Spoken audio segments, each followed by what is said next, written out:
Hi, this is Heidi with Gampel TV, and I'm here with the last Internationale. They got here were just on stage not too long ago. Had a quite an adventure getting here.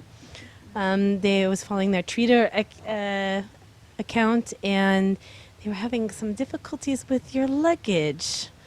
Do you want to? Yeah, well, it's okay now, but we lost everything like for a few days, like all our equipment and guitars and stuff. So, but we had it for today's show, so it was cool.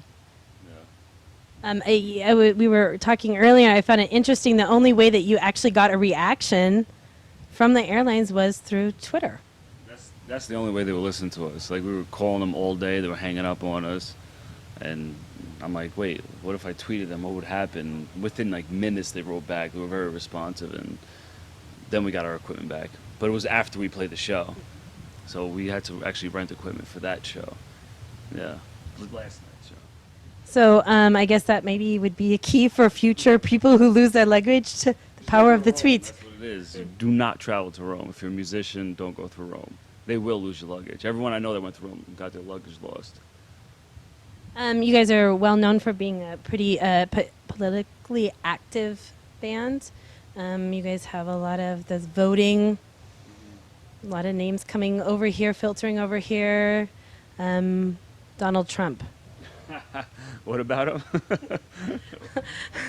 We do Well, not you know, support of course we Donald don't Trump. support him. I think he's, like good for TV, and he's, the fluff that we see so much of. He's a part of that, and he's just a distraction for things that are really, happening in the world and around us. So, we don't really even pay attention to him. Yeah, a very racist, fascist distraction.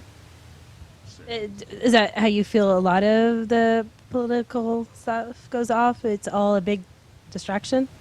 A lot of it, I mean, a lot of the candidates, I mean, Bernie Sanders is running, and we support him. He's bringing a lot of issues to the national debate that are often suppressed.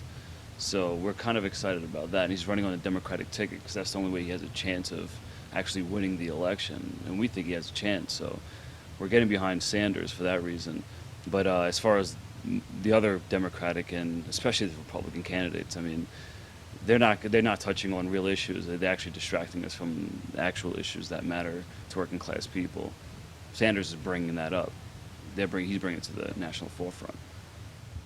On your website, you guys have on T-shirts saying that you would like to free Leonard.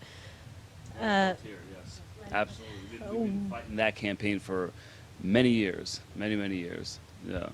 For somebody who isn't quite familiar with who that is, why should we be interested in his case, and why should we be interested in freeing him? Because nobody's free until, as long as Leonard Peltier's behind bars, nobody's free. And in the U.S. you have 2 million people behind bars.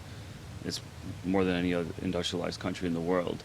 But Leonard Peltier is innocent. All his crime was, fighting for his people and speaking up for, indigenous people and basically fighting for their right, for his people's rights. And the system in the U.S. is very unforgiving. If you challenge the system in any way, they will not forgive you for it. They will lock you up, and you will be there for the rest of your life. It's very, very difficult to get clemency for someone like Peltier or someone like Mia. And so it's a very long struggle. It's a very long fight. And now he's in ill health, so we really have to step up our efforts to really free Peltier now that he's not doing too well. He's been in jail since the 70s, early 70s, so way before we were even born. People were fighting to free him, and it's crazy how long the fight has been taking. But there's a new campaign now to grant him clemency, and asking Obama to, and dozens of thousands, millions of people have been calling the White House, just saying free Peltier, free Peltier, free Peltier. So maybe Obama will be the one to free him. Maybe We not. said that We about will. Clinton, and he didn't free him. So Maybe Bernie. Bernie would, I think. I have my hopes in that. But again, you can't put all your faith into an electoral system or any kind of, or the system in general in the U.S. because that is not how people are going to get their right to get freedom or anything like that. The system is rigged. It's set up to benefit the 1%, and the many have to suffer and be suppressed and oppressed under this like horrific system.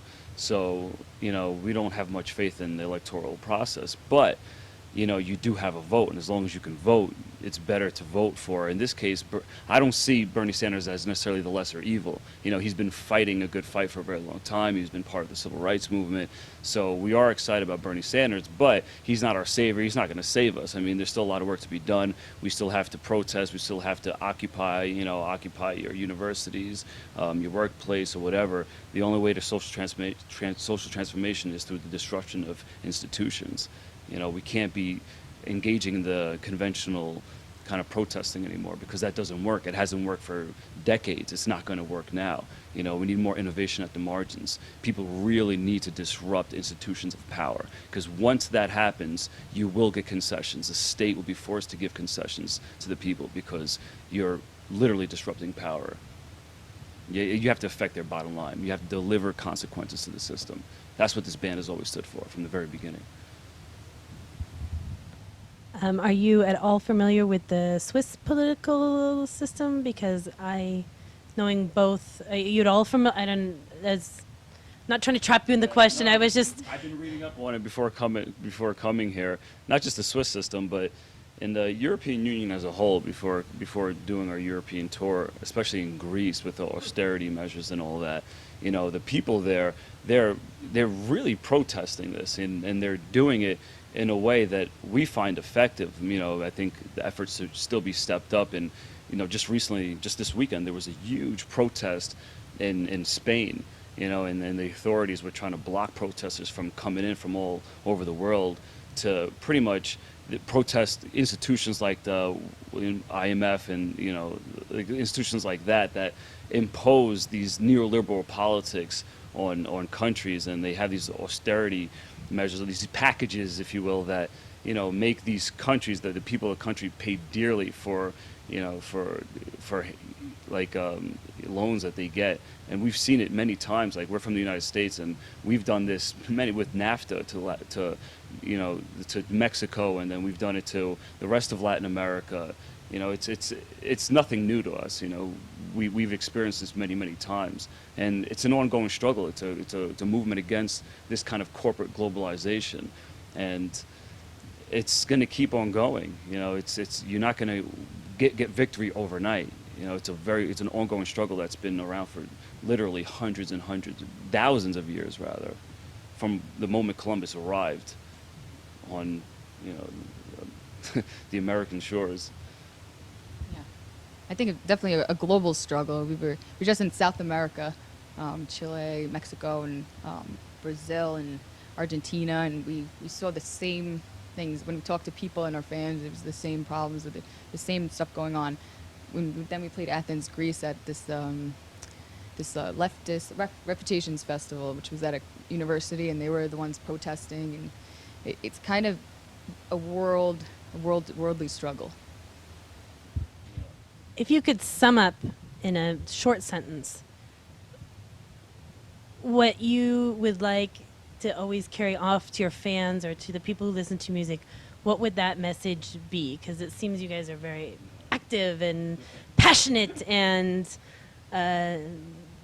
not just on a personal thing, but you think locally, globally.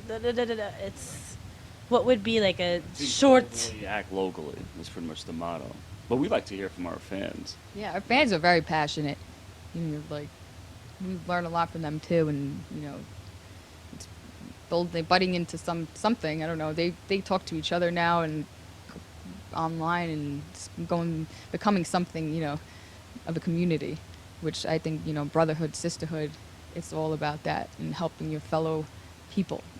We're all humans on this earth and fighting the same fight. Yeah. It's definitely worth checking out your Twitter account. I know, seriously, it's very interesting, informative, and I also was picking up on what you were saying there too. So, well, our job really as musicians, I mean, it's manyfold, but we like to empower people who listen to our music. And at shows, especially on this tour, we've been handing the microphone to people in the crowd because the people need to speak. You know, like we played many festivals in the summertime. Every summer we play festivals, and it's usually like a spectator. You know, it's a spectacle. You know, the people come to see bands perform. They play the rock and roll. It's depoliticized. You know, bands aren't saying anything for the most part. Most bands aren't saying anything, and then you just you pay these high prices for a ticket. You rock out, you get drunk, and maybe you fuck somebody at the end of the night, and you go home. I'm not necessarily against that, but people aren't used to having a voice. They don't know that they have any power to change things. They can change the course of history.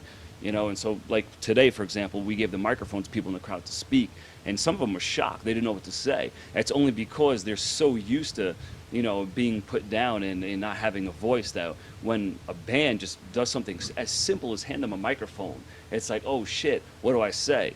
I'm not used to having a platform, because people usually don't have that.